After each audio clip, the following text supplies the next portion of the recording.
My name is Ali, I'm a doctor and YouTuber, I'm Taimur, I'm a data scientist and writer, and you're listening to Not Overthinking. the weekly podcast where we think about happiness, creativity, and the human condition. Hello and welcome back to Not Overthinking. Taimur, how are you doing today? I'm doing great, man. We had our first proper snow here in St. Albans today. It was looking so nice. It was like sick. Went out for a walk with our mum. That was nice. Went out for my daily walk in the snow as well.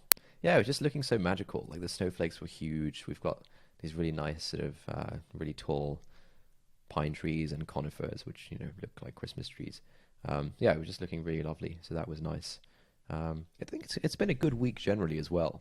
So last night we had the second ever Not Overthinking members Zoom calls. So if in case you missed it, we now have a Not Overthinking members community. There's about 60 people in the Slack group right now. And last night we had a member Zoom call. About 23 people were on the call. And it was just like a chill hangout. So the week before we did a much more structured, much more regimented call where you were taking us through like how to do a weekly review, and we were all kind of doing a weekly review together. And then this time we thought, okay, let's like make it more free flowing and just hang out and chat about stuff. And I think it worked really well. I mean, I had a really good time. I think people seemed really engaged. I'd say like out of the 23, probably like somewhere between 10 and 15 people spoke at least once. And then there was a core of like 6 to 10 people that were sort of speaking fairly frequently during the discussion. Does that seem about right to you? Yeah, I was pleasantly surprised by how well everything flowed in a free flowing discussion. I think 23 was a good number of people. There's definitely a Dunbar limit to the size of a Zoom call, but I don't think we were. I wonder how it would have worked if there were more people. But I think there was like, it was a good amount of people to be able to have like a discussion where lots of people were actively participating, and other people were like typing on the chats, and that was sort of like a slightly different thread of conversation about the same topic. It was just a really cool setup. I just thought it was like so cool to be sitting in my room and just hanging out with a bunch of random people around the world, and just having a great time for a couple of hours on a Saturday. It was sick. It was magical. Yeah, man. I was surprised by how much I enjoyed it as well, because initially in my calendar I was like, oh, this is an hour. Like, what are we going to do for an hour? But then the hour passed and it was into hour 2, and I was like, oh, this is actually just quite a pleasant way to spend a Saturday evening. Yeah. So I think that was great. We're still figuring out like, exactly how the community should work, but I think these, weekly Zoom calls are pretty good. I think people enjoyed it, so we'll probably do, one of those every week. We've also now decided on a transcription service for the podcast, and so very soon we should have all the episodes properly transcribed with sort of nice interactive show notes where you can kind of click on a paragraph and hear the person say it out loud and all this kind of stuff, and sort of do a full text search on the whole sort of corpus. So you can search for a word like kids or something, and you'll see like all the mentions of kids in all the episodes, and you can kind of make sense of things that way. So that should be pretty cool as well for members. Yeah, I wonder how much people actually read transcriptions of podcasts. Like, I almost never read Tim Ferriss's and I've signed up to Farnham Street's transcripts. Again, never read them, but I guess it's a service for some people. Yeah, I mean, I think it could be interesting if... I think highlights from podcasts are useful. So I use an app called Air Audio to take like 15-second highlights. To be fair, I actually have never gone through the highlights, but I like that they exist. And if that was somehow synced up to my Readwise, which resurfaces highlights every day, I think that would be really valuable. And yeah, if there was a way, if there was like a particularly good part of a podcast episode, if there was a way you could like add it to your Instapaper or like highlight it and send it to Readwise or something, I think that would be pretty interesting. Yeah, definitely. But yeah, I'm not sure how that actually works. We'll see. Work in progress. And then the final big change in my life is that I now have a painting in my room. You can see it in the background if you're watching this on YouTube. I now have a sofa in my room as well. That's what I'm sitting on if you're watching this on YouTube. And so now I have upgraded my Zoom setup where I'm now sitting on a sofa, got a nice kind of background going on, kind of good vibes. Yeah, I'm happy with it. What do you think? I think it looks pretty good. Have you had many compliments from people on the internet about it? I mean, the sofa and painting background has only been here since yesterday. But yeah, all of this week, like I upgraded to the fancy camera and fancy mic for Zoom calls for over the past like 2 weeks or something. And yeah, I find it's a good icebreaker. Usually, like on a call, people will open with like, "Oh man, like love your setup, man. Like, what is that kind of thing?" Yeah, I find that that's usually my go-to icebreaker. Be like, oh, I'm loving that shelf in the background, and it's a good way of like easing into the Zoom call. Yeah. How's your week been? I think it's been pretty good. I can't quite remember what's happened this week. I feel like, was this the week where we launched the part-time YouTuber? Oh yeah, we launched the part-time YouTuber Academy on Monday afternoon at 4 p.m.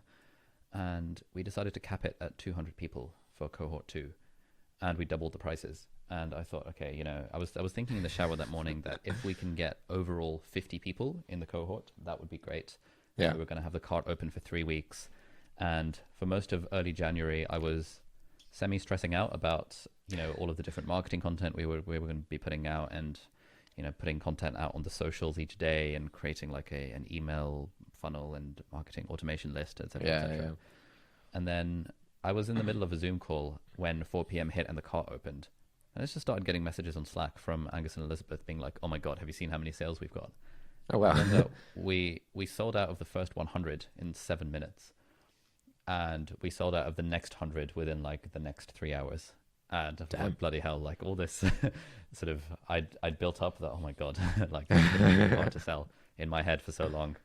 And was like the only thing that I was like, I don't have a lot of stress in my life, but this was a source of minor stress that, are we going to sell enough seats for this to be legit? And we just sold out immediately. So that's was sick. Really quite nice. And yeah, it was good because as the sales were coming in, me, Angus, and Elizabeth hopped on a Zoom call that they just posted in the Slack, and we were just like, oh my God, and refreshing the page together, and it was nice. It was quite wholesome.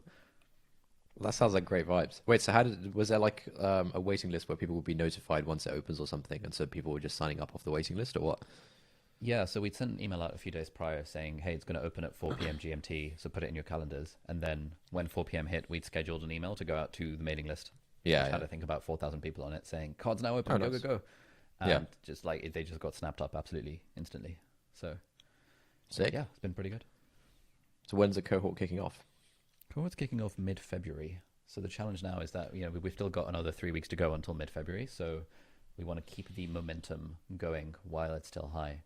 And we're thinking about how do we really make this like as fantastic an experience for the students as possible.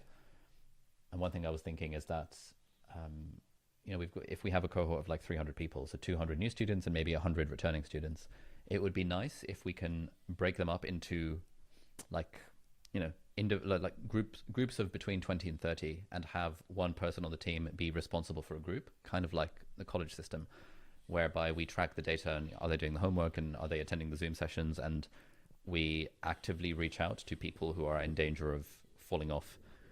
Because a big part in an online course like this is actually in the accountability and the community. Yeah. If they do the work, they will get enormous value out of it. But if they don't, then they won't get any value out of it, and they're going to feel bad for not having done the work. Yeah. And so we're trying to create a system where we can kind of outreach, sort of in my head, I call it our no child left behind policy, whereby we can outreach to people who, for example, haven't finished homework assignment number 1, be like, hey, everything okay? Anything we can help with? Yeah. And we did some of those in the last cohort halfway through, and we got loads of replies from people being like, oh my God, thank you so much for reaching out. And honestly, it's not you, it's me. My kids have just been crazy, and therefore I haven't had the time to film the videos and stuff. Yeah. But there were a few people who were like, oh, actually, the thing that's holding me back is not knowing what my niche is, and then that's a very easy problem that we can solve. Yeah. It's that stuff we're trying to do now, just to make the experience as great as it can be. And nice. Yeah, part of me is thinking that, next time, why don't we just not cap the cohort size? Because really, like, if we can create solid systems to keep track of all the students this time around, then even if we have 1,000 people in a cohort, all that requires is to hire a few more people on the team to kind of manage the system. And there's no reason why we should cap a cohort at 200. So yeah, it's all fun and games, really. Yeah, that sounds sick. Sounds like a lot of fun. Yeah, and I guess kind of apart from that, it's just kind of focusing on trying to write the book. And so I've been doing lots of informal chats and formal interviews with people who think a lot about meaning and purpose and productivity and things. And anytime I have a phone call with someone, I always think, damn, this has been a really useful phone call to have. Oh, cool. And yeah, we're just sort of shaping up the argument in the book. Why were you stressed out about whether enough people would sign up to the YouTuber Academy?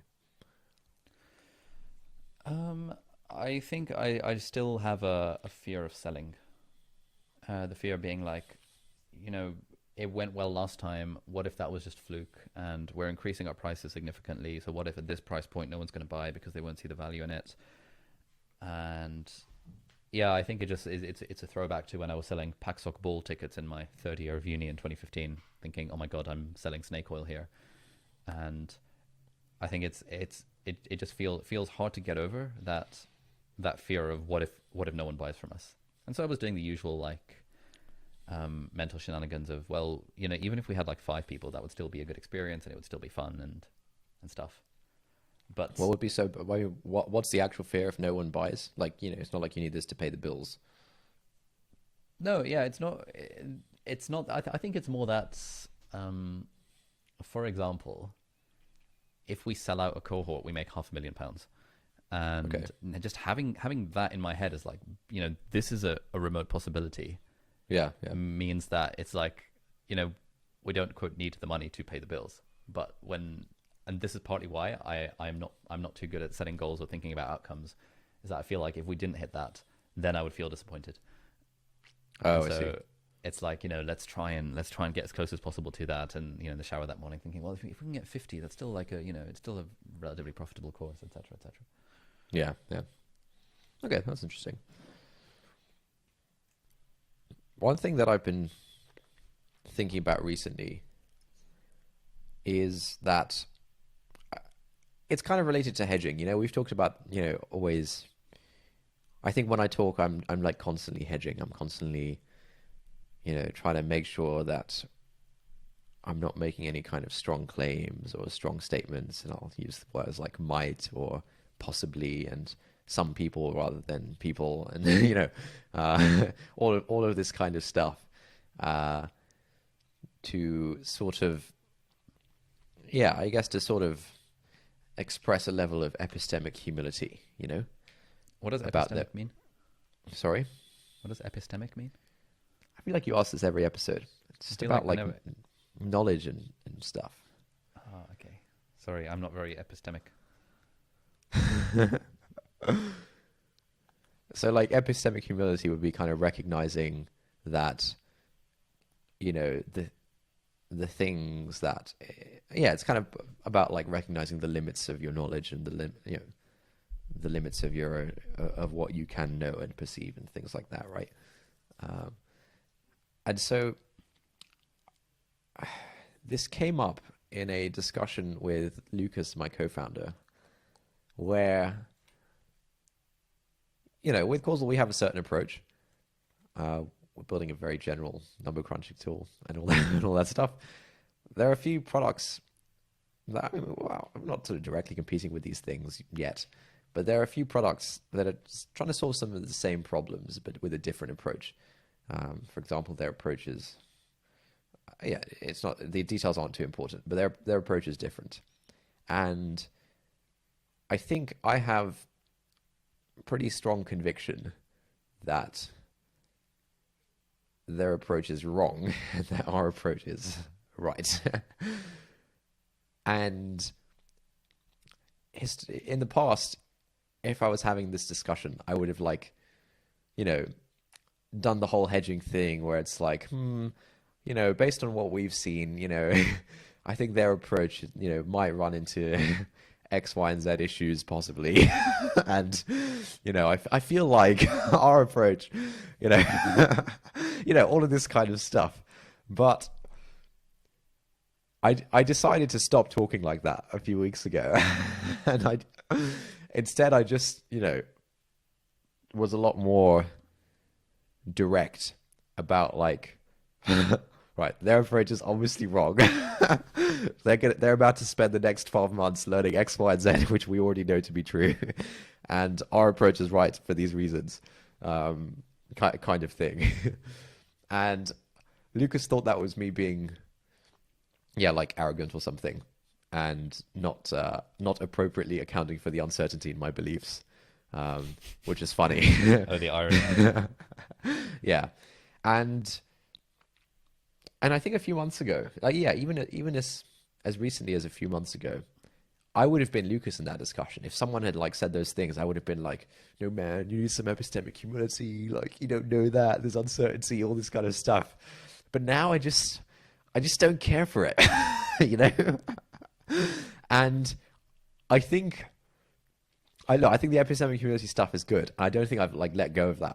I think I still have that, but I think there is something to be said for having actual conviction in things and not like falling prey to, yeah, not like drowning in the uncertainty of the world where you don't feel like you can make any kind of substantial statement about how the world works, right? And there were a couple of articles I read recently related to this.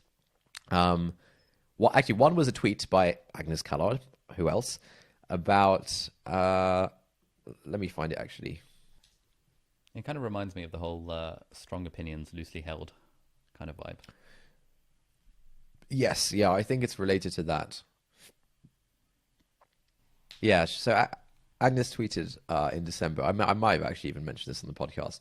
She said, "It's paradoxical that epistemic humility shields one from experiences of being humbled. For example, if we discover aliens, would you rather be blasé, thinking kind of, oh, I never assumed they didn't exist, or would you rather be bowled over, thinking, oh, I can't believe this, like there's aliens?" And so, is this it's sort of protecting us from having to say, "Oh my God, like I was wrong about this thing"? Is that like really humility? And yeah, that definitely kind of made me take a step back and think about how I talk and how I talk to myself about my beliefs about things. And then there was another post. Let me just dig it up from my Insta paper. Your second brain? No, third brain. On a separate note, I think we should do Q&As for the podcast more often. What does that mean? As in taking questions from the audience and just chatting about them. What made you think about that?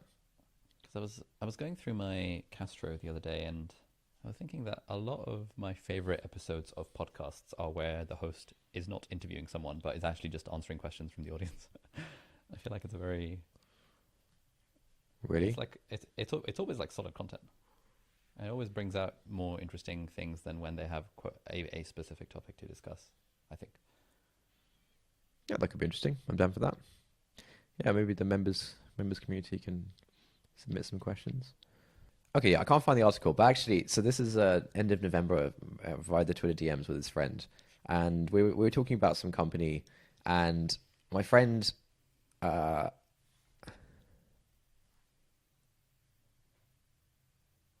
yeah, I think my friend described something as a shitty idea, and my response was, like how strongly do you actually believe that? Like, or are you just sort of being quite loose with your words just for fun or whatever? And this friend said, the issue, mate, is that you don't have strong enough convictions. I think you're too open-minded about things. And yeah, he and I have talked about this before. And in this case, I was like, look, yeah, we've talked about this. In this case, I'm not like the target customer, like, why would I know whether this is like a good idea or a bad idea? And this friend thought that, well, he said, mate, so that's where you have to be more opinionated. I'm not afraid of being wrong, but I will say that I think it's a shit idea. And he said, I think it's because I'm more decisive and maybe happier to be wrong. Not good qualities always, to be clear, but I think I am in general more opinionated and happier to criticize and happier to be proven wrong. Whereas I guess my general stance is to not really hold many strong opinions. Yeah, to not really go out on a limb, really. Interesting. And you've been changing this recently? I think so. I think I've been changing this recently, And look, I think part of this is just like I think part of this is just a shift in my own personal aesthetic sensibilities of like I'm just bored of the hedging, man. I'm bored of the epistemic humility. It's just more fun to kind of just be a bit more straight up about things and like just hold some beliefs. Damn it, right? And I think this is related to the. It's kind of related to the trying to try thing, where as a recap, if you say, if someone says, I'm going to. All right, there's a piano next to me. If someone says, I'm going to learn the piano, it is already implied that they're going to try to learn the piano. It's already implied that they're going to make an attempt to learn the piano. If you say, I'm going to learn the piano, like, no one thinks with 100% certainty that, like, this person's going to learn the piano. Obviously, like, there's some chance this won't work out. It's already there in the language. When you say, I'm going to learn the piano, there's already some, like, uncertainty there. If you say, I'm going to try to learn the piano, then like your mindset about it is different, and you can do things that are trying to learn the piano, which are obviously not learning the piano. And so you're kind of trying to try. So when you say, I'm going to learn the piano, you're actually going to try to learn the piano. And so when you say, I'm going to try to learn the piano, you're actually going to try to learn the piano. And so I think in the same way, like, if someone, if I say like, oh, I think X is bad or whatever, like, inherent in the fact that I'm expressing something is that like, there's a chance I'm wrong. If I say I think X is bad, I'm not trying to say that like it is objectively true that X is bad.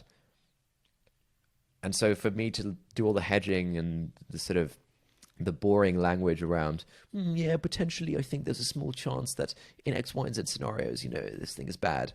Like, there's just no need for it. It's so boring. It's so annoying. Right?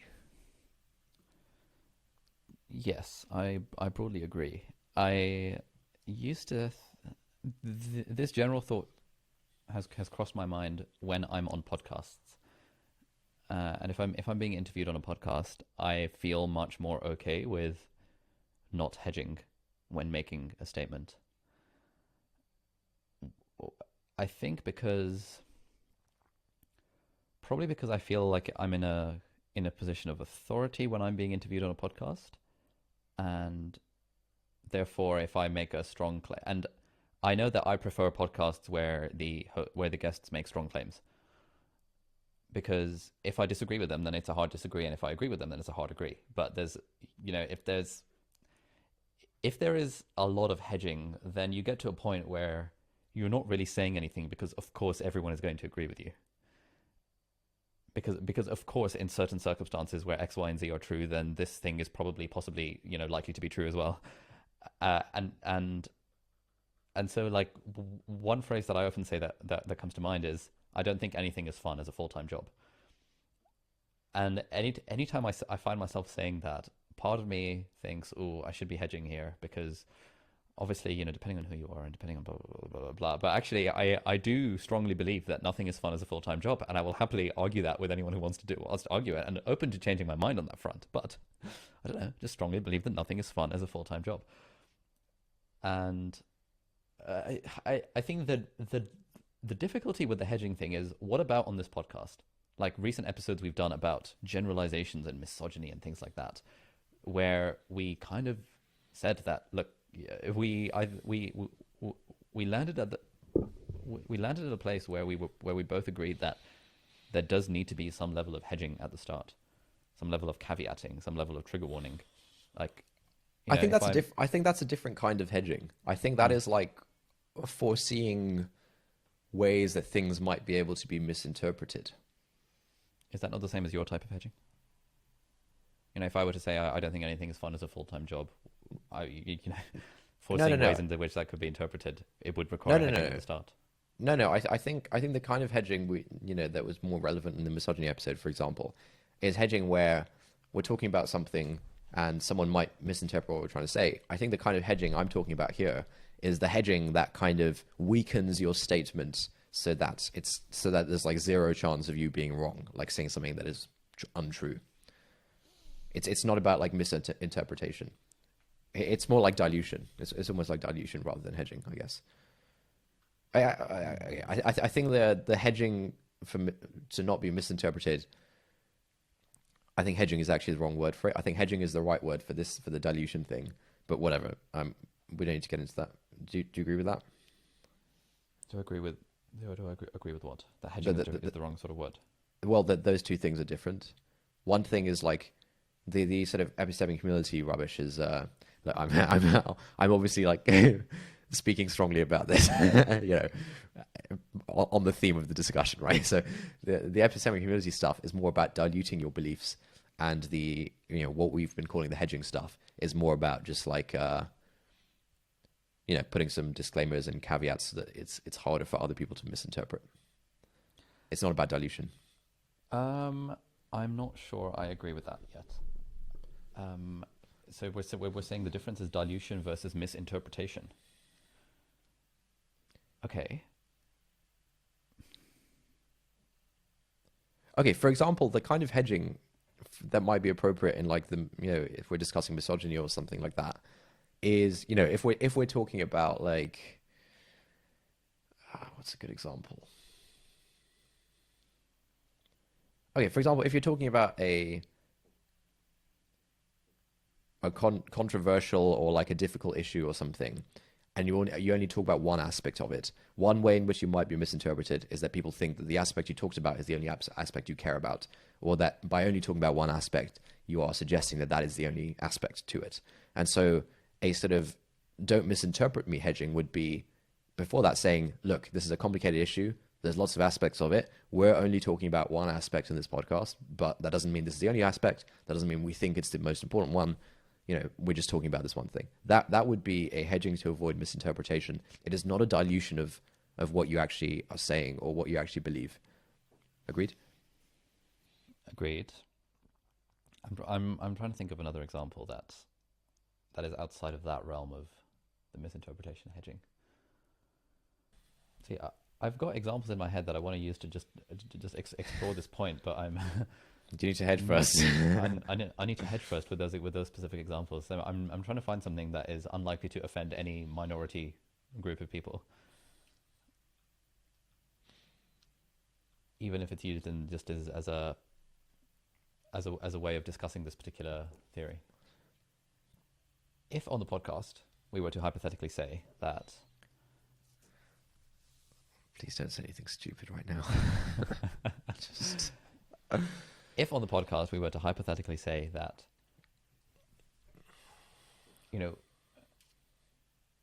women in general are more attracted to confidence or confident men. Okay. To what extent would that need hedging in the form of dilution of the statement versus risk of misinterpretation? It's something I strongly believe, but I feel like it's something if I were to say out loud, would require some level of hedging, and it wouldn't necessarily be bad for that to be a hedged statement. All right. I mean, I don't think I'm not sure how that could be misinterpreted. Sure. It seems like a simple statement, and it sounds like you actually believe it to the strength that most people would interpret what you're saying. So, I mean, look, if that's what you believe, and you decide it's appropriate to say that on the podcast, there's no hedging required. There's probably not even any dilution required because that's what you actually believe. No, but I think it's. What are you talking about? the devil is in the detail there, where you said and you think it's appropriate to mention on the podcast. What? Because hedging potentially makes something more appropriate to mention on the podcast than not. Like, the reason we would think something is inappropriate to mention on the podcast is because it's sufficiently controversial or sufficiently polarizing or sufficiently X, whereas hedging reduces the polarized nature of a statement that you're saying. For example, if this was a podcast about business and you were to say, I strongly believe that Airbnb's business model is absolutely terrible, that may be a very controversial statement amongst the listeners of that audience. And you might not think that statement by itself is appropriate to make on a podcast. But if you were to hedge it and dilute your statement, which would be like, look, due to all the regulations and stuff, I strongly believe that in some cases, Airbnb's business practices might not be on the ethical side of the law, blah, blah, blah, blah, blah, blah, blah. That would then make it a more appropriate thing to say on the podcast.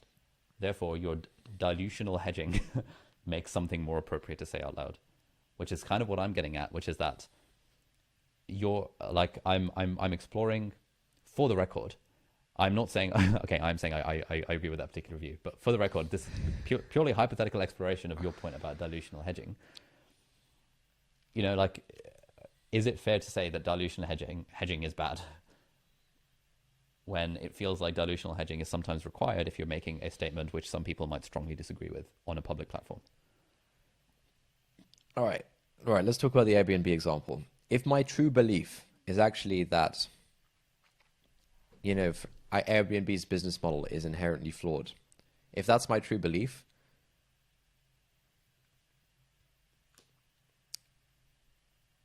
then, okay, so maybe I truly believe that Airbnb's business model is inherently flawed.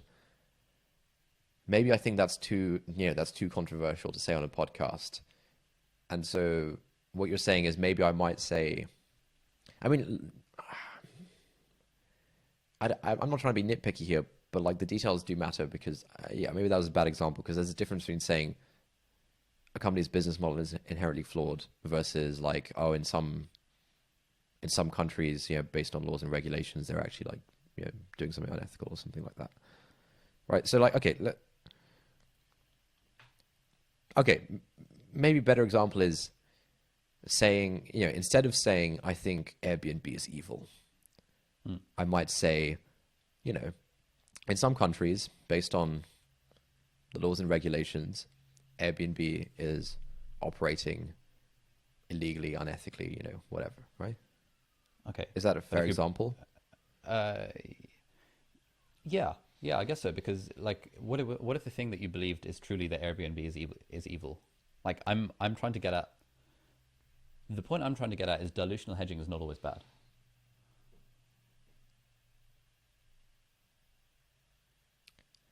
Man, sounds like, for example, if I were making a general, if I were making a general comment, if I were making a general comment about any group of people, I think there would be a level of dilutional hedging that would be required to make it appropriate in a public platform. Yes, fine. Okay, great. And therefore, you having a sort of, I think in a one-on-one conversation saying that, you know, these other companies that we're competing with are shit because they don't know have life figured out is very different to you going on a public platform and saying that same thing. Right? Yes, I agree. Yeah, I think it is prudent to you know, whatever you want to call it, dilutionary hedge on a more public platform than on a less public platform. Cool. Is that the point you're trying to make? That was the only point I was trying to make. Okay, I think we're in an agreement there.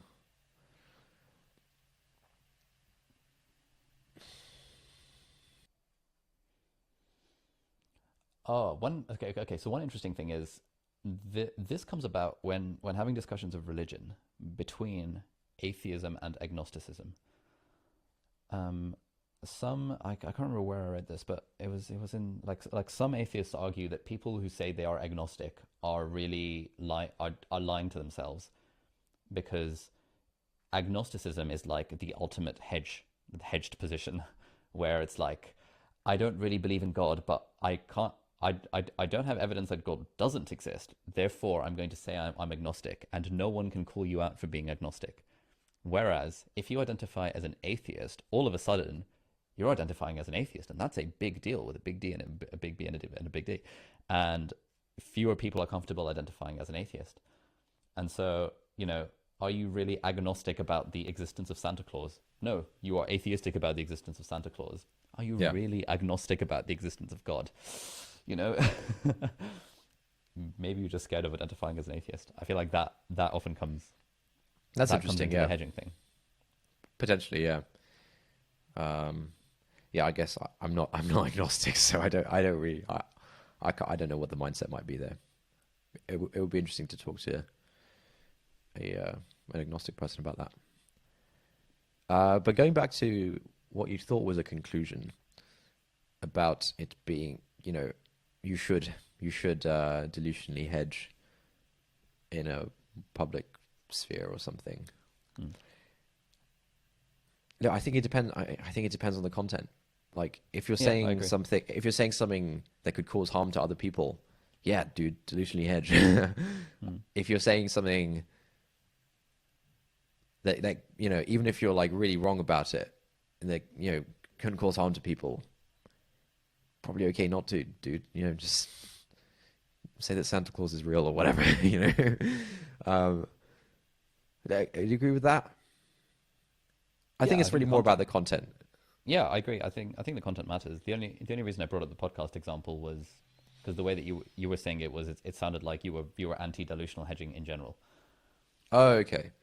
And I was pushing back on that, saying that even I'm pro-delusional hedging in certain contexts. Yeah, I'd say the context. Okay, I'd say in the context where you being wrong about the thing, or even you expressing the opinion, whether it's right or wrong, in the context where either of those two things can like cause harm to people. What do you mean by cause harm to people? Sorry? What do you mean by cause harm to people? Would it cause harm for you to say that Airbnb is evil? No. So I think that's a fairly safe thing to say. Okay. I mean, look, if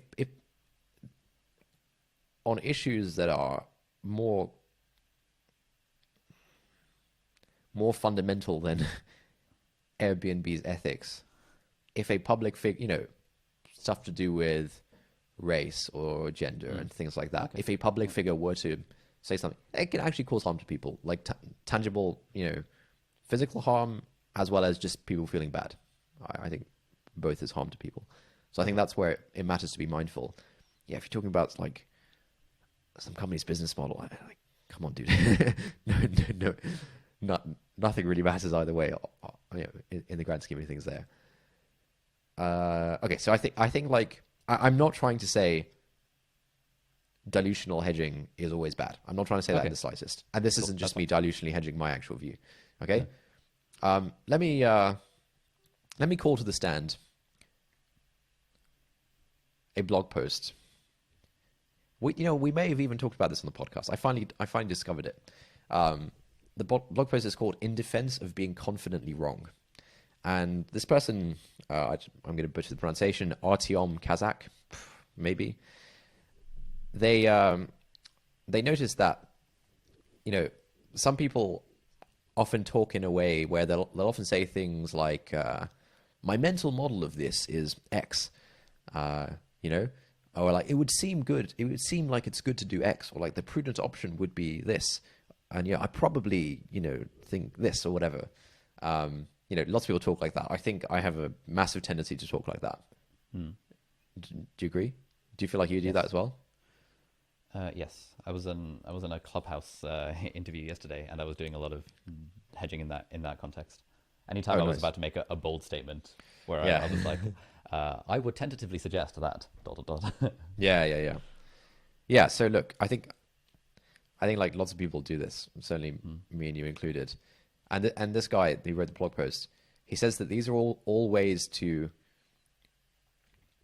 put out a thought that you have without actually identifying with it. And he thinks if you always phrase things in this way, it means you can never like catch yourself out later by thinking, "Oh, I was clearly wrong about something." If you say, "My mental model of this is X," and X turns out to be the wrong mental model, technically you were wrong, but it doesn't feel like you're wrong. You're almost like passing the blame onto your mental model, right? Yeah. It's my brain that was wrong, not me. Yeah. You yourself are never wrong. It's only your mental models. And there's nothing wrong with there's nothing bad about having a wrong mental model. A mental model is just something that happens to me.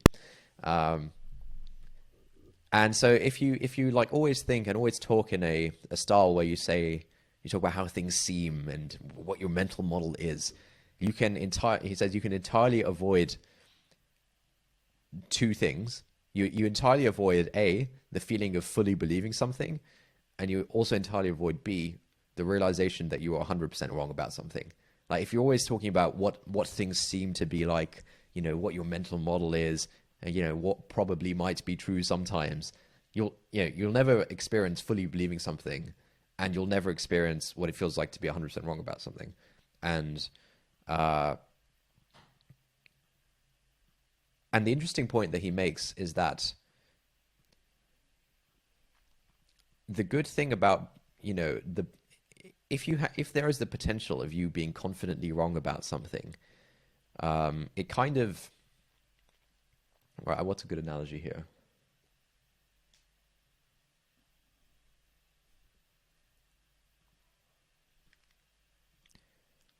It kind of forces you to like really think about your beliefs and things. You know, it's kind of like how if you were let's say you were trying to jump a distance of 1 meter, right? Okay, 1 meter is really easy. Let's say you're trying to jump a distance of 2 meters. That would be, okay, that's also easy. Let's say let's say you were trying to jump a distance of 4 meters, okay? Like you want to jump a distance of 4 meters. Now, you could just lay out, you know, 2 lines in the sand 4 meters apart and try and make the jump. Yeah, that's one way of doing it. Or you could dig a pit of fire and lava, which is 4 meters long, and try and jump over that, right? And when the stakes are higher, when there is an actual cost of being wrong, your mindset about how the hell you're going to jump 4 meters is going to be very different, because now your life depends on jumping this 4 meters. In the first instance, when you're jumping between 2 lines on the beach, your life doesn't depend on jumping 4 meters. And so I think there's a good chance that you can jump the 4 meters when it's over lava, when your life depends on it and you have to do it. And you might end up never jumping the 4 meters in the sand. And so similarly, like, if you actually stake claims to things and you expose yourself to the possibility of being like really confidently wrong about something and having to like put your hands up and say, I thought that was true and I'm wrong, then like it sort of tunes your thinking circuits differently, where you're actually, you know, you'll think about things in a different way, and you'll kind of iterate on your beliefs differently. You'll kind of like, you know, whereas if you can always, you know, get away with oh, it seems like this is the case or whatever, like there's no stakes. You can go around having really, you know, bad mental models, if you want to call it that. You can go around your whole life having really bad mental models because there's never any reason to try and refine them or like try and actually get them right, because you're never going to be wrong about it. It's always a probability. It's always a seems to be, right? What do you think about that? Yeah, I think that's pretty good. All right, thank you for listening to... Hold on. That's a joke. Again, the thing that I'm thinking of is open to being confidently wrong publicly versus privately, and are those two different things? And like the context I'm thinking of this is in like, you know, it's very easy for me to be confidently wrong when I'm speaking to my housemate, but it's a different matter to be open to being confidently wrong if I'm making a YouTube video about it, like, right? Well, I guess the stakes are higher in the YouTube video. Yeah, That's more closer to the lava, whereas your housemate is like, I don't know, jumping over a 4-meter swimming pool, or you'd be fine even if you fall in. Maybe you just get wet or something.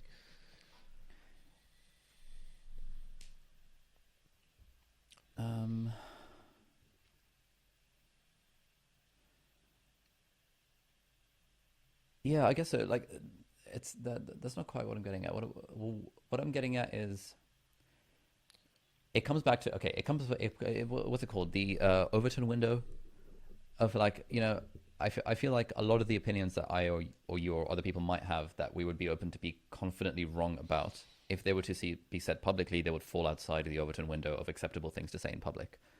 Wait, And sorry, so what? I'm not sure I agree with that. Sorry, I disagree with that. there we go. No, I'm actually not sure I agree with that, because I'm not sure what you said. Yes. You're saying that like the things that we would dilute or whatever to not the things that we close ourselves off from being confidently wrong about are things that it would be socially unacceptable to be confidently wrong about. Quite. Is that right? Yeah. Yes. Really? I think so. For example, like historically, I would have closed myself off to being confidently wrong about what the right strategy is for going to market with a number crunching tool, right? Like, I would have like hedged and done all that stuff there, and it's probably socially acceptable for me to be wrong about that. I mean, if I'm not going to get cancelled for that. Sure, but like if I, for example, strongly believe that climate change is a myth, and I were to go out and make a YouTube video where I talk about climate change being a myth, in my head being like, I'm okay to be confidently wrong about this. I might get cancelled for that. So what's the difference? Yeah, you might, but it sounded to me like you were suggesting that the main reason you do the hedging and stuff in public is because the only things you hedge about are cancelable beliefs. Is that the case? Okay, no, I think a subset of the things I Of course. Yeah, I would be, are cancelable beliefs. Cancelable thought crimes, offenses. Exactly, yeah. Offenses against the state, all that stuff. And so... Yeah, it's obviously like the right strategy to hedge about those things. Yeah. But okay, do you think you do it outside? There are probably plenty of areas in which you do it, which aren't cancelable territory yet. Yeah, I think the main area in which I do it is where I feel like I actually don't have enough data to form an informed opinion about X. Okay, I think that's a bit of a trap. And like for example, if you were to ask me my opinions on parenting, sure. I mean, I can give all the armchair expertise on parenting that I want, but like really the answer to most questions that I have about parenting are, I don't really know, but this is what I'm currently thinking about it. Yeah, that's fine, but that's like reasonable. That's reasonable. Like that's fine, but like that's also a stupid example because like why would you be opining about parenting? It's not something I don't know. you do. I think you've done it fairly often on this podcast. I have knowledge that other people don't. So, look, but for example, if you're, something more within your wheelhouse might be, I mean, okay, I'd be very comfortable to say something like, I don't think anyone should check their phones before 10:30 because it reduces your productivity. Happy to be confidently wrong about that one. Is that actually how you'd phrase it? I mean, the way I'd probably phrase it is be like in a lot of circumstances, it's pretty good if you set limits on when you're going to check your email and notifications before 10:30 because realistically nothing bad is going to happen before 10:30 in the morning.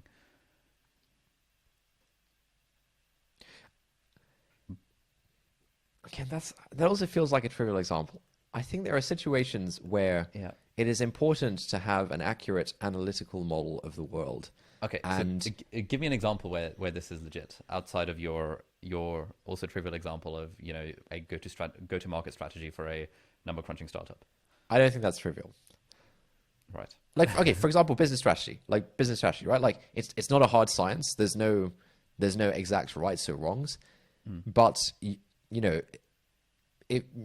can always have the mindset of like, well, I don't have enough data on this. I haven't tried both strategies, so how am I supposed to know? Like that is a realm where there's a decent amount of uncertainty. There is some data.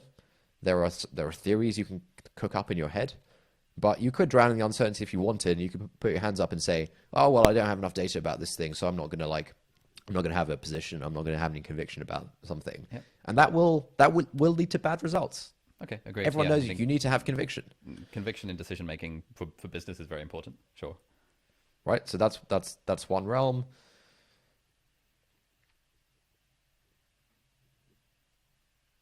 I mean, look, just like most things. Like what? Okay, what's a realm outside of business strategy? You're dismissing any example I come up with as trivial when I'm trying to think about this. So I would love to hear examples of yours outside of the realm of business strategy. Okay, let me tell you why I think the phone before 10:30 thing is trivial. I agree, it's trivial. I'm trying to use a trivial extreme example to figure out where the limits of this point are. I mean, there's loads of stuff, right? Like, any kind of big decision or thing that has large consequences, for example, you know, choosing a career or, you know, yeah, entering into like a relationship, like these are all things where there is uncertainty.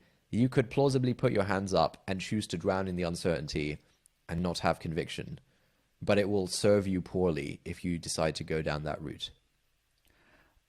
I don't know if it would. If I'm choosing a career at the age of 16, I think, you know, one way of having conviction is I want to be a doctor.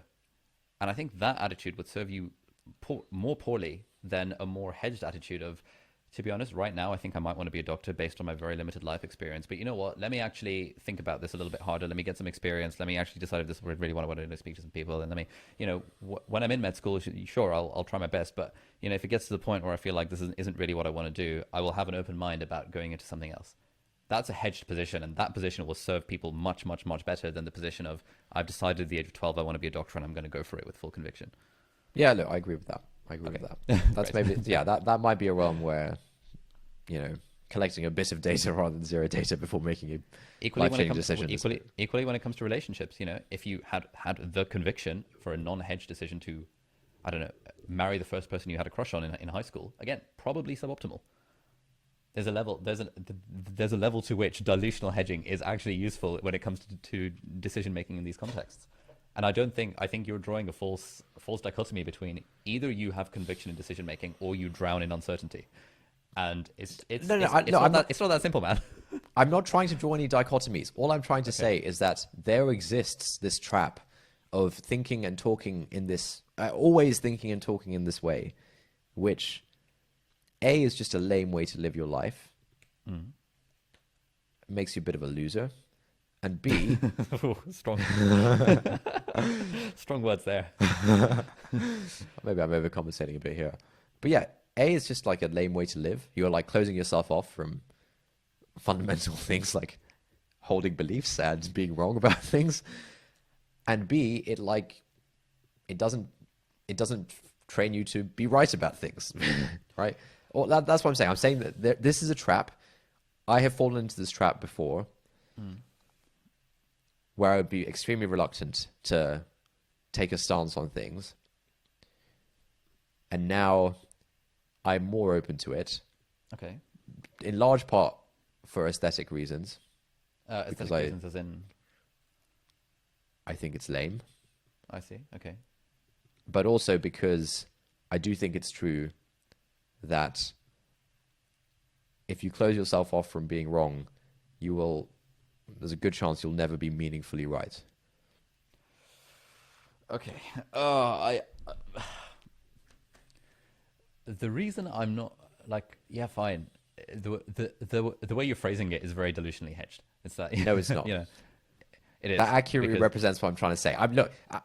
I'm trying to say that there is this trap that I fall into that I think people fall into. I'm not trying to say anything stronger than that. I think it's really context dependent. You know, how much data you need to make a decision, how important conviction is and faith is versus being absolutely sure of something. It's like completely context dependent, but I have fallen into this trap.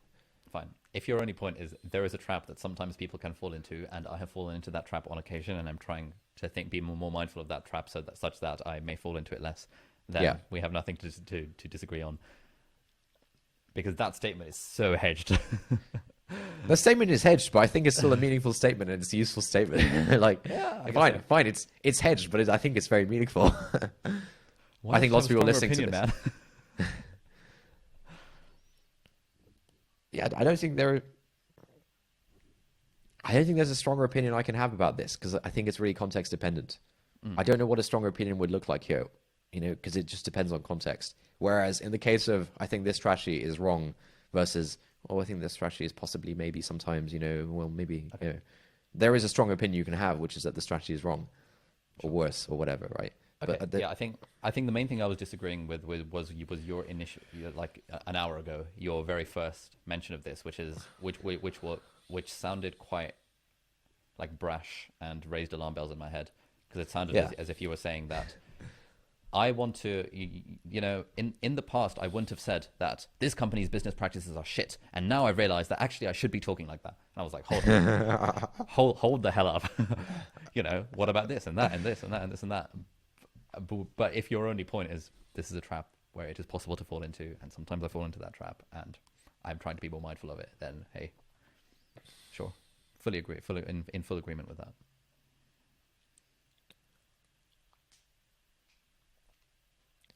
But yeah, I think I probably should say things like, I think that's good or I think that's bad more often than, well, maybe, like, possibly sometimes it seems like. Yeah, I guess so. I mean, I think we talk about, you know, this is good and bad on the podcast quite a lot. Yeah. And I think It's also related. Sorry, go on. I think those conversations are like it's more interesting when you say, I think the way we treat children right now is bad. You know, Yeah. it's like, oh, okay, that's interesting. And if someone agrees, someone disagrees, you've made a position clear, Yeah. which encourages some level of discussion. Whereas if you were to be like, well, I think in some contexts the way that some people treat some children is bad, well, literally everyone will be like, okay, fine. Right. Yeah. Yeah, I just have to agree with that statement. There's no interesting conversation to be had about it. Yeah. Yeah. I think this is also related to the mind virus of relativism, which is sweeping the lands. Ooh, okay. Well, what does that mean? Yesterday I had a bunch of Zoom calls with friends. On one of the Zoom calls, look, I didn't bring this up. This wasn't me. A friend had bought a new monitor, and the other friend on the call, he bought a new monitor. He bought a cheap, crappy new monitor, and the other friend on the call called him out and said, "That was stupid. It's a really high measure." And then we got into discussion about the measure stuff, and yeah, and like, you know, we were trying to convince this guy that, look, you should have spent more money on a monitor. Like, you spend your whole day on your computer, mate. Like, what are you doing? And a lot of the pushback coming from him were sort of appeals to relativism of like, oh, you know, someone might think that you don't have a fancy enough monitor, or that you should have an extra monitor. You know, like, you know, someone might equally say that about you, that kind of thing. And I think like the sort of, yeah, there's a danger of like drowning in relativism where you just sort of put your hands up and say like, well, you know, anything goes. Anything goes, right? And again, you're closing yourself off from being wrong, but you're also closing yourself off from making any kind of meaningful or useful statements, and closing yourself off from like actually iterating towards correct beliefs. Yeah. Anyway, I think that's, yeah, what I think is the mind virus of relativism is something I've been thinking a lot about. I need to consolidate and do some reading on, and then we'll talk about that on the pod. Yeah, I was reading a summary of 12 Rules for Life by Jordan Peterson earlier today. Yeah. He talks about he's a very anti-relativistic vibe. Yeah, I think he also doesn't like it. There are fundamental truths and there are fundamental moralities, and you know, it's not just the case of, you know, do whatever suits you, and you know, you do you, and as long as you're not harming anyone, it's all good. Type vibes. Yeah. Nice. A somewhat you know, somewhat right-leaning sort of ideology. I think we're seeing a bit of a resurgence towards traditionalism in general. I've started seeing it on Twitter, which is, you know, the hub of all human knowledge, of course. Yeah. I wouldn't say it's the hub, but I think it's the precipice. It's where the change begins. Like, once you start like seeing whack jobs say weird things on Twitter, it kind of grows from there, and then eventually large swaths of society are now saying those things, and it's no longer like a whack job thing to say. But I'm definitely seeing a bit of a pushback against, modernism, postmodernism, Okay, hang on. whatever those things mean. What do you mean by traditionalism? And I was gonna be like, what the hell? I don't know, dude. I mean, just like the whole trad thing, the whole trad movement. What's you don't know about this? What's the trad movement? Trad is short for like traditional or whatever. Okay. And like there seems like to be enforced gender roles and, you know, that sort of stuff. No, it's sort of like I think the sense is that in there were real problems with the traditional ways of thinking and living. And in correcting for those, we've sort of thrown the baby out with the bathwater. And now there's a bit of like a correction back in the opposite direction, where maybe we're starting to see the wisdom of some of the old ways of doing things. Obviously not like all of them, or not like to the same degree. But, there's like a bit of a recorrection back in that direction. Okay. Yeah. I mean, it's kind of related to the sort of IQ curve meme. I think you mentioned the one of like, the dimwit is like, oh yeah, just 9 to 5 job, wife and kids. It's all about family. And then the midwit is like, no man, 4-hour work week, digital nomad, family is stupid. I'm in a polyamorous relationship in a polycule. That's what they call it, polycule. All this kind of stuff. And then the high wit. What's actually the smart person called? No idea. On the thing. Yeah, whatever.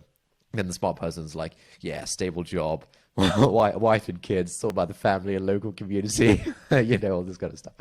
Like, I think that is like a nod to the slight resurgence towards traditionalism. Anyway, whatever. That's another topic for another day. All right, I think we'll start to wrap things up there. Let's read out a review. I'll do the honors. Fantastic. Oh, we had a funny one this week.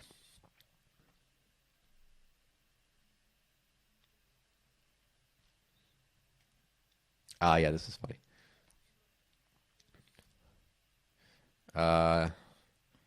Okay. It's a 4-star review. It's entitled Thoughtful, Insightful, and ... It's by Josh813 in the United States of America. Josh 1 through 812 were taken. Tough world for Joshes. Very good.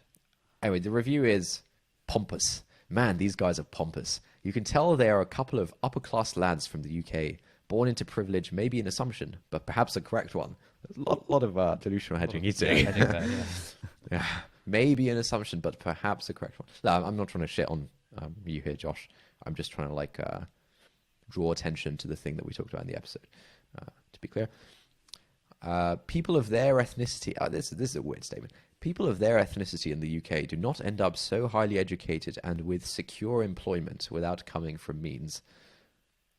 I think that's interesting because neither of us are securely employed. Yep. Yeah, that was a weird statement. People of their ethnicity in the UK do not end up so highly educated and with secure employment without coming from means. I mean, statistically, probably true. This is good. Infantile takes about the opposite sex are abound when the topic of dating or women in general is brought up. Perhaps it's an age issue, ? This comes off as misogynistic, although I do not think they are intentionally being misogynistic. Infantile takes about the opposite sex are abound. Yeah. Yeah, fair enough. I can see where you're coming from, for sure. Other than the annoying pompousness these two leak without realizing it, the podcast is thoroughly enjoyable and a must listen if you are into gathering insight into the human condition, frameworks, and philosophical pondering. Wow, what that was a great review. I loved it. Thank you, Josh. That was great. Thanks for keeping it real. Thanks for calling us out on the infantile takes on dating and women. Yeah, that was cool. I like the style of review. I wish all reviews were of that style. All right. Crap, we forgot to do a sponsor segment for this. Hang on, let's do a recording at the end and I can ask Angus to...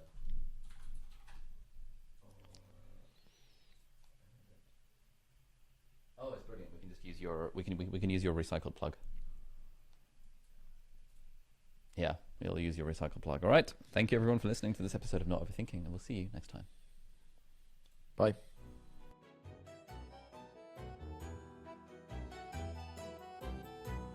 That's it for this week. Thank you for listening. If you like this episode, please leave us a review on Apple Podcasts or on the Apple Podcasts website if you're not using an iPhone. There's a link in the show notes. If you've got any thoughts on this episode or any ideas for new podcast topics, we'd love to get an audio message from you with your conundrum, question, or just anything that we could discuss. Yeah, if you're up for having your voice played on the podcast and your question being the springboard for our discussion, email us an audio file MP3 or voice note to hi@notoverthinking.com. If you've got thoughts but you'd rather not have your voice played publicly, that's fine as well. Tweet or DM us at NOverthinking on Twitter, please.